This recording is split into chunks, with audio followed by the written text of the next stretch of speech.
তুই আমার রক্তের ভাই কোনদিন তোর ভাই আপনারা না খুব স্মার্ট লাগতেছে। থ্যাংক ইউ সো মাচ ভাই।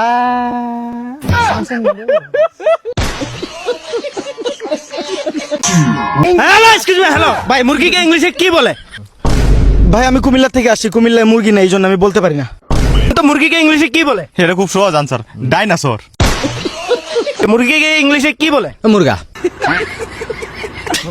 ভাই আপনি হাসতে Otherwise the question difficult question but otherwise the if you don't mind of the question by ফাইটলাম করেন নাকি? otherwise difficult situation but question now happy but ভাই মুরগিকে ইংলিশে কি বলে? দেশি মুরগি। কি করলি তুই? আরে সুমন, তোর কাছ থেকে তো এটা আশা করি নাই। সব কটা তো আমার দেখা দেখি লেখছো, সব কটাই। আমি স্যারে আমারে বলতে রাকিব, তুমি যদি আরেকবার তাদেরকে দেখাও তোমাকে আমি সাসপেন্স করব, তারপরে জীবনের ঝুঁকি নিয়ে আমি তোদেরকে দেখাইছি যাতে আমি ফেস হই আর আমার বন্ধু ফেল হবে, এটা আমি কোনোদিন মাইনা নিব না। একটা এলাকার ভিতরে তোরা কলঙ্ক লাগা দিব, এই জন্য তোদেরকে দেখাইলাম। তুই কত পাইছ? 33 টাকা পাস হইলো। হ্যাঁ, এটা কোনো পাস নাম্বার হইলো? তুই কত পাইছ? আমারে মার জুতা দিয়া, মার জুতা দিয়া আমারে মার। তুই কত পাইছ? শোনা গো, আমার খুব কষ্ট না, শুটিয়ে লাল করে দেবো, বের করে কেয়ার লেগে কি করলাম মাঝে মাঝে ভাবি, হাই রে হাই, কোনো কিছু অভাব করছো বাবা তুমি তোমার বাসায়? আরে তোমার তো 5 তলা বিল্ডিং, আর তুমি অভাব করছো করে, সংসারে অনেক অভাব না, পড়তে পার নাই।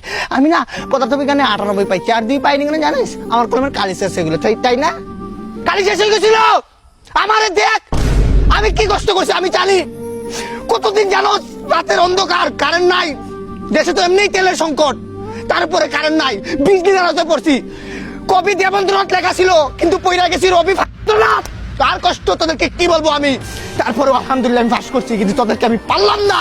ছি, আজকে আমার একটা সম্মানজনক বিষয় যদি তোরা বুঝতে পারছিস তাহলে তোরা কি করলি?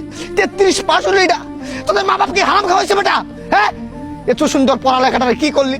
সবকিছু দেখাইলাম, সবাই বলতেছে রাকিব তোর বন্ধু কত পাইছে। 33 আমি কেমনে করবো ভাই?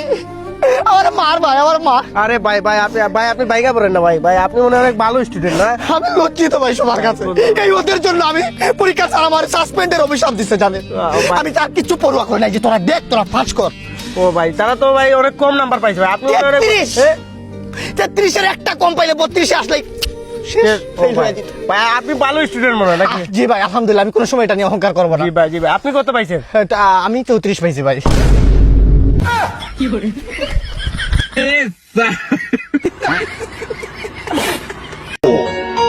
রাকিব 500 টাকার নোট।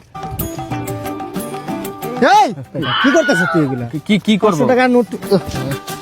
সমস্যাটা হইলো কি, টাকা পয়সা পাইলে কখন রাস্তায় ওই যে কি তুই পকেটে ঢুকাইছিস কি? পকেটে না, এটা তোর কাছে রাখ। আচ্ছা 500 টাকাটা যদি তুই হাতে নিলি, এই বেটা এদিকে টাকা, বল। এই 500 টাকা হাতে নেওয়ার কোনো রাইট আছে আমাদের? না রাইট নেই। এটা কার হইতে পারে? টাকাটা কত তুই? কোনো গরিব মানুষের হইতে আর পারে। আমি যদি বলি কোন এক মায়ের অপারেশনের টাকা এটা, আমি যদি বলি কোন এক রিক্সা ড্রাইভারের টাকা এটা, হইতে পারে। আমি যদি বলি কোন এক চিকিৎসার এই 500 টাকার জন্য আটকা গেছে, সে হয়তো বাইতে দিত, আমি যদি বলি ওই মানুষের এই টাকাটা। হইতে পারে। আমরা স্কুলে যে কি শিক্ষা নিছিলাম? কি শিক্ষা নিছিলাম? যে রাস্তায় কোনো কিছু পাইলে যেন স্কুল বাদ দে, মা বাবার উপর কোনো শিক্ষা আছে? মা বাবা কি শিখাইছে? শিখাইছে যে রাস্তাঘাটে মানে কিছু যদি পাই আমরা তাইলে হাতে নিব না আর কি। তবে একটা উপায় আছে। আমি এই জায়গা যদি রাখুস কোনো চুটবাট পাড়া এসে যদি নিয়ে জায়গা, তখন কি করবি? Exactly right. এটা আমার মনে হয় কোনো ভিক্ষুকরে দিলে। একবারে সঠিক কথা বলছিস, মানে তোর কথাগুলো আসলে যৌক্তিক কথা। কোনো একজন ভিক্ষুকরে যদি টাকাটা দেই আমরা, তাহলে কাজে লাগবে। চল ভাই, আল্লাহর রাস্তায় কিছু দেন না ভাই।